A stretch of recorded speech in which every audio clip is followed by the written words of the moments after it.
नमस्कार दोस्तों, पीडब्ल्यू ज्ञान कोश पर एक बार फिर से आपका बहुत बहुत स्वागत है। दोस्तों, हमारे देश में लैंग्वेज को लेकर के हमेशा कुछ ना कुछ बवाल चलता रहता है। अभी लेटेस्ट अगर बात करें तो सोशल मीडिया पर यह वीडियो वायरल होता है जिसमें यह बंदा जो है वो मुंबई में स्ट्रीट में निकला हुआ है, सवाल पूछता है कि भाई आप ये बताइए कि बेंगलुरु की ऑफिशियल लैंग्वेज क्या है।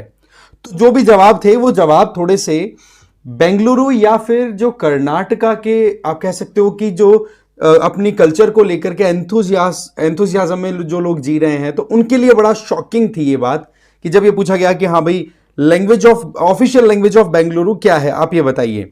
तो किसी ने तो कह दिया कि भाई बेंगलुरु की कोई ऑफिशियल लैंग्वेज ही नहीं है, किसी ने कहा हिंदी या फिर हो सकता है संस्कृत, इवन एक ने तो ये भी बोल दिया कि मलयालम। तो ये बातें बड़ी कंसर्निंग और मैटर हो गई वहां पर बेंगलुरु के लोगों के लिए जो लोकल हैं, जिन्होंने वहां की कल्चरल सिग्निफिकेंस को कंटिन्यू करते हुए कन्नड़ लैंग्वेज को प्रमोट किया, वो सारी चीजें। बट यहां पर मुद्दा यह आता है कि देखो, हमारे देश में लैंग्वेजेस बहुत सारी चलती हैं, हमें भी पता है। और उनकी डायलेक्ट्स की अगर बात करें, बोलियां, वो तो अनकाउंटेबल है, हजारों की तादाद में हमें देखने को मिल जाती है।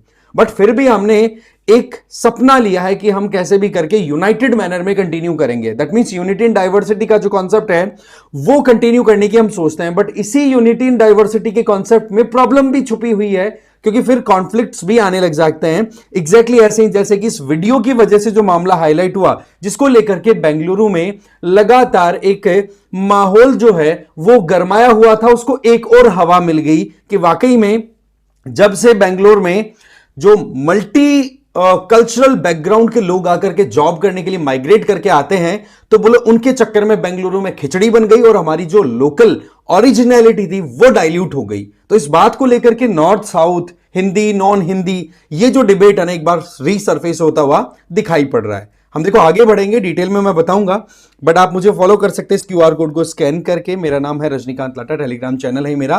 साथ ही साथ आपको मैं बता दूं कि PWIAS की तरफ से यूपीएससी फाउंडेशन कोर्सेज रन कराए जा रहे हैं, जिसमें 2026 के एस्पिरेंट्स जो हैं वो हिंदी इंग्लिश वाले तो देखो संकल्प ज्वाइन कर सकते हैं और इंग्लिश वाले टाइटन ज्वाइन कर सकते हैं। 2025 के प्रहार ज्वाइन कर सकते हैं इंग्लिश और हिंदी वाले, टाइटन ज्वाइन कर सकते हैं इंग्लिश वाले। फंडामेंटल फीचर्स में आपको मैं बार बार बता चुका हूं कि इसमें आपको लाइव एंड रिकॉर्डेड क्लासेस मिलती हैं, जिसमें जीएस का तो है ही, प्लस में आपका सी सेट भी इंक्लूडेड है। तो मतलब प्रीलिम्स का तो बढ़िया पैकेज यहां पर आपका सेट हो गया। साथ ही साथ डेली आपके एमसीक्यूज और प्लस में मेंस आंसर राइटिंग, तो चलो यहां पर मेंस का भी आपका मामला सेट हो गया। फिर रही बात सेल्फ स्टडी की, तो आप लोगों को पीडीएफ कंटेंट दिया जाएगा जिससे कि आप खुद से पढ़ाई कर सकें। एडमिशन बिल्कुल ओपन है, डिटेल्स हैं वो डिस्क्रिप्शन बॉक्स में दी हुई है। तो मामला मोटा मोटा आपको समझ में आ गया होगा कि एक्चुअल में खुद की अपनी लैंग्वेज को लेकर के ये पूरा मामला हाईलाइट हुआ। ये है यहां पर एक्स पे ये वीडियो जो हाईलाइट हुआ, आईसी कैंडी, ठीक है। तो इस वीडियो ने ना एक बवाल ही काट दिया। तो ऐसे में आप देखो कि जो हमारा स्ट्रगल का प्रोसेस था इंडिपेंडेंस से पहले, क्योंकि देखो लैंग्वेजेस तो हमारे यहां पर बहुत समय से चलती आई है, तो ऐसे में फ्रीडम स्ट्रगल जब चल रही थी, ठीक है, नेशनल मूवमेंट जब चल रहा था, तब इंडियन नेशनल कांग्रेस ने भी अपनी तरफ से पूरी कोशिश की थी कि भाई कैसे भी करके हमें एक ऐसी लैंग्वेज तैयार कर लेनी है जो कि एक तो इंग्लिश को रिप्लेस कर सके और दूसरा हम सारे इंडिया को कनेक्ट कर सके। तो वहां पर फिर सबसे ज्यादा स्पीकिंग के अंदर हिंदी आया करती थी, तो उस पॉइंट ऑफ व्यू से थोड़ा हिंदी को सपोर्ट मिला। इसके बाद में जैसे ही हम इंडिपेंडेंट हुए तो अलग अलग लैंग्वेज को लेकर के फिर बाद में प्रोटेस्ट हुआ। आपको पता है कि आंध्र प्रदेश का गठन ही भाषाई आधार पर हुआ था, जब प्रोटेस्ट होने लगे कि भाई तेलुगु स्पीकर्स हैं वो मद्रास प्रेसिडेंसी से सेपरेट होना चाह रहे हैं। उनका वो सोचना था कि हमें कैसे भी हमारी आइडेंटिटी को हमें रिकॉग्निशन देनी है। तो देखा जाए तो हमारे देश में बहुत सारी लैंग्वेजेज है, बट ये जो हिंदी और नॉन हिंदी वाला डिबेट है ना, वो ज्यादा फंसता है यहां पर। अगर हम द्राविडियन स्पीकिंग स्टेट्स की बात करें, जिसमें तेलंगाना, आंध्र प्रदेश हो गए तेलुगु सपोर्टिव या तेलुगु कल्चर या तेलुगु लैंग्वेज पे चलने वाले, कर्नाटका कन्नड़ और केरला मलयालम और तमिलनाडु आपका हो गया तमिल में। तो ऐसे में यहां पर सबसे इंपॉर्टेंट चीज ये हो जाती है कि जो तेलुगु स्पीकर्स है ना, उन लोगों के लिए तो 3 लैंग्वेज फॉर्मूला जो चल रहा है, वहां पर मोर और लेस हिंदी लैंग्वेज एक थर्ड लैंग्वेज के तौर पे पढ़ा दी जाती है। और ये चीज आपने डिफरेंट शोज में भी देखी होगी कि जब बाहुबली हो या पुष्पा हो, इनके प्रमोशन के लिए जब तेलुगु सुपरस्टार्स आते हैं तो उन्होंने हिंदी में ही अपना कम्युनिकेशन स्टैब्लिश किया। बट वहीं पर तमिलनाडु के अंदर हिंदी वालों को बड़ा गलत नजर से देखा जाता है, और कर्नाटका में भी कहीं ना कहीं अब ये माहौल बनता हुआ दिखाई पड़ रहा है, जिसको लेकर के वहां की जो बेंगलुरु की जो लोकल एडमिनिस्ट्रेशन है, बृहद बेंगलुरु महानगर पालिका BBMP, इसके द्वारा तो एक डायरेक्टिव भी इशू कर दिया था 2023 में। यह कहा कि भाई जो भी दुकानें हैं, जो लोग भी अपना बिजनेस रन कराना चाहते हैं, क्योंकि आपको ध्यान होना चाहिए कि हमारी जितनी भी आप कह सकते हो आईटी इंडस्ट्री की हब सिटीज है ना, जिसमें बेंगलुरु बिल्कुल सेंटर पे आती है, क्योंकि हम बेंगलुरु को जानते हैं software industry point of view से कितना हाई है, और इसको हम सिलिकॉन वैली ऑफ इंडिया भी बोला करते हैं, राइट। तो यहां पर जो इंडिया के अलग अलग स्टेट के जो लोग भी टेक्निकल बैकग्राउंड से हैं, वो सारे के सारे यहां पर आते हैं अलग अलग अपने बैकग्राउंड के साथ में, बट उनको यहां पर आकर के कोई कॉमन लैंग्वेज कुछ दिखाई पड़ती है जिससे कि वो अपने कलीग से या अपने दोस्तों से कनेक्ट कर सकें, तो उसमें वो प्रेफर कर लेते हैं फिर हिंदी या फिर इंग्लिश। तो ऐसे में यहां पर इशू यह आ गया कि बेंगलुरु में जैसे जैसे नया इन्फ्लक्स इमिग्रेशन का आता गया, तो एक सेपरेट आइडेंटिटी वहां पर क्रिएट हो गई इन टर्म्स ऑफ लैंग्वेज, जो कि कन्नड्स को या कन्नड़ लैंग्वेज स्पीकर्स को बिल्कुल भी पसंद नहीं आ रहा है कि भाई हमारी जो है, हमारी आइडेंटिटी, हमारी सिटी, और हम ही यहां पर माइनॉरिटी बनते चले जा रहे हैं। तो उनका यह प्रोटेस्ट है कि हमारी लैंग्वेज को कोई नहीं मानेगा ना, तो हम उसको बिल्कुल भी वेलकम नहीं करेंगे। ऐसे प्रोटेस्ट तमिलनाडु में तो होते रहते हैं। इवन आपको पता है कि रिसेंट टाइम में जहां तक मुझे ध्यान है, लैंग्वेज को लेकर के तमिलनाडु के सीएम जो हैं, उनकी तरफ से भी कुछ ऐसे स्टेटमेंट्स आए थे। और कुछ समय पहले कांग्रेस की तरफ से जो रूलिंग चल रही थी, कांग्रेस पार्टी की वहां पे सरकार है, तो वहां पर जो डेप्यूटी सीएम है, उन्होंने भी इसी तरीके से कहा था कि हमारे साथ में बहुत ज्यादा पार्शियलिटी का ट्रीटमेंट किया जाता है, और कहीं ना कहीं हम हमारी आइडेंटिटी, हमारी लैंग्वेज को प्रोटेक्ट करने के लिए कुछ करना चाहें तो हमें कोई करने नहीं देता। दैट मीन्स वही नॉर्थ साउथ डिवीजन की बात वहां पर उन्होंने की थी। अब यहां पर मुद्दा जो है वो हमारे सामने ये आ जाता है कि एक तरीके से जैसे साउथ इंडियन इकोनॉमी की हम बात करते हैं कि भाई हमारा देश जो है वो साउथ इंडिया की तरफ अगर हम जाते हैं तो पेनिनसुलर है, और पेनिनसुलर रीजन में ट्रेड का तो ग्रोथ है ही, प्लस साथ ही साथ अगर आपको टैलेंट की रिक्वायरमेंट है तो सीधी बात है आपको कहीं ना कहीं इमिग्रेशन पॉलिसीज को थोड़ा लिबरल रखने की जरूरत है। तो ऐसी परिस्थितियों में अगर यहां पर लैंग्वेज को लेकर के ये कहा जाए कि भाई जो नॉन कन्नड़ हैं या फिर हिंदी स्पीकर हैं, हिंदी बोलने वाले लोग हैं, उन लोगों के लिए बेंगलुरु बंद, और इस तरीके की अभी सोशल मीडिया पे भी बहुत सारी चीजें ट्रेंड कर रही थी, तो ये तो देखो अपने आप में देश की यूनिटी के लिए बड़ा खतरा साबित होने वाली बात होगी।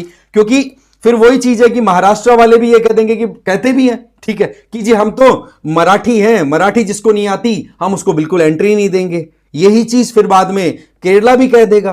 तो ऐसे में फिर वो यूनिटी वाली जो बात है वो खत्म हो जाएगी, और इसी बात को लेकर के ये चीजें ना बड़ी हाईलाइट होती है। अच्छा, एक बड़ी इंटरेस्टिंग चीज यहां पर क्या आई कि जब ये सवाल जवाब पूछे गए थे ना, तो उसमें लोगों ने जो जवाब दिया इस वीडियो में है ना, कि भाई बेंगलुरु की official language Hindi, Tamil, English, Sanskrit हो सकती है, कन्नड़ का नाम तो बहुत कम लोगों ने लिया। तो ऐसे में एकदम से सिर पकड़, मतलब सिचुएशन ऐसी हो जाए कि जो भाई बेंगलुरु कर्नाटका की कैपिटल, और वहां पर कन्नड़ लैंग्वेज को मतलब लोगों के दिमाग में ये है कि यार वहां की लैंग्वेज जो है ऑफिशियल लैंग्वेज वो कन्नड़ तो नहीं है ना। तो वो चीजें बड़ी धक्के वाली भी हो जाती है अगर हम पर्सनली या हम हमारी खुद की cultural identity point of view से देखें। पर हमें यहां पर कुछ चीजें समझनी होगी। नंबर एक, कि हिंदी को लेकर के एक बड़ी भ्रांति है। वो भ्रांति ये है कि हिंदी जो है वो एक नेशनल लैंग्वेज है हमारी। तो आंसर है एब्सोल्युटली नॉट। रीजन बीइंग कि हमारे यहां पर मल्टीलिंगुअल सेगमेंट है हमारी सोसाइटी। तो ऐसे में हम ये नहीं कह सकते कि हाँ जी हिंदी हमारी लैंग्वेज क्या बोलते हैं नेशनल लैंग्वेज है, क्योंकि इसको लेकर के पहले भी बवाल कटा था बहुत ज्यादा। तमिलनाडु ने प्रोटेस्ट किए थे, फिर कोठारी कमीशन आया, फिर 3 लैंग्वेज फॉर्मूला आया। क्योंकि शुरू में तो देखो जो भी काम हुए थे कॉन्स्टिट्यूशन के आधार पर, वो सारे के सारे आप किस पे देखते हैं, इंग्लिश के बेसिस पे चले थे। फिर ये था कि 15 साल बाद में हम इंग्लिश के साथ साथ इंग्लिश को हटा करके हिंदी ला देंगे। पर फिर बाद में जब 15 साल कंप्लीट होने लगे, 1965 तक जैसे जैसे पहुंचने लगे, प्रोटेस्ट जबरदस्त होने लगे। तो ऐसे में फिर 3 लैंग्वेज फॉर्मूला बोले, एक तो आपकी खुद की लैंग्वेज, एक आप अंग्रेजी कर लो, और एक लैंग्वेज कोई भी और जो हमारी 8th शेड्यूल के अंदर एंटर्ड लैंग्वेजेस है, टोटल 22, जिनमें आप अपने बच्चों को पढ़ाना चाहते हैं तो वो ले लो। तो तमिलनाडु ने तो 3 लैंग्वेज फॉर्मूला को रिजेक्ट कर रखा है, बोला हम इंग्लिश पढ़ा लेंगे, हमें कोई प्रॉब्लम नहीं है, तमिल हमारी खुद का मीडियम है ही, पर हम लोग यहां पर हिंदी बिल्कुल भी नहीं पढ़ाएंगे। अब इसके उलट क्या होता है, वो शायद आप लोगों में से एक्सपीरियंस क्या होगा कि जो हमारे सदर्न पोर्शन में जो स्टेट्स हैं, वहां से आने वाले जो एस्पिरेंट्स हैं, या फिर जो लोग भी दिल्ली में आते हैं या एनसीआर की तरफ उनकी जॉब की पोस्टिंग होती है, ट्रांसफर हो गया किसी वजह से, तो उन लोगों को बड़ा चैलेंज आता है कि उनको हिंदी नहीं आती, क्योंकि यहां पर ये बहुत बड़ा बेल्ट है जो कि हिंदी को समझता है। तो ऐसी परिस्थितियों में ये एक डिवीजन गैप वाला मामला भी बन जाता है। अब देखो यहां पर ये जो कुछ भी सिनेरियो क्रिएट हो रहा है ये अपने आप में बड़ा टेंशन वाला तो है ही। देखो बट मैं आपसे पूछना चाहूंगा कि क्या यहां पर लैंग्वेज बैरियर अगर बेंगलुरु जैसे सिटीज में लगा दिया गया तो जो इकोनॉमिक ग्रोथ इन सिटीज ने या फिर इन स्टेट्स ने अचीव की है, जो हमारे साउथ में सदर्न स्टेट्स हैं उनके द्वारा, क्या वो सस्टेन कर पाएंगे? या फिर यहां पर एक अपने आप में ये एक ट्रेंड हो चुका है? वैसे देखा जाए तो सोशल मीडिया का जमाना है, ग्राउंड लेवल पे एग्जीक्यूशन में थोड़ा सा टाइम लगता है, बट सोशल मीडिया में चीजों को ट्रेंड करना इतना मुश्किल नहीं होता जितना कि ग्राउंड लेवल पे एग्जीक्यूशन में होता है। तो इसमें आपकी क्या राय है जरूर बताना, क्योंकि ये यूनिटी के लिए भी बहुत बड़ा चैलेंज है। साथ ही साथ लैंग्वेज बैरियर अगर लगाने स्टार्ट कर दिए तो फिर वो चीजें कहां गई जो सरदार वल्लभ भाई पटेल जी ने सोच करके इंडिया को एक थ्रेड में, एक धागे में पिरोया था। इसका मतलब फिर तो उन्होंने जो कुछ भी किया था वो कहने का मतलब उनके साथ में हम दोगलीपंथी कर देंगे भाई इस तरीके से तो। और दूसरा, आर्टिकल 19 में हमारे पास में freedom of speech and expression दिया हुआ, बट साथ ही साथ उसमें यह भी तो दिया ना कि आप इंडिया में कहीं पे भी जाकर के as per the circumstances by considering the reasonable restrictions आप किसी भी तरीके का बिजनेस कर सकते हो, राइट? तो वो चीजें फिर बाद में डाइल्यूट होती चली जाएंगी। तो ये अपने आप में बड़ी कंसर्निंग फैक्टर्स निकलते आते हैं। But again unity in diversity है तो डाइवर्सिटी तो अपना डांस करेगी ही ना। एग्जैक्टली वही चीज अभी हो रही है। अपनी राय जरूर दें इस मामले में। बाकी इस वीडियो में इतना ही था। Thank you very much.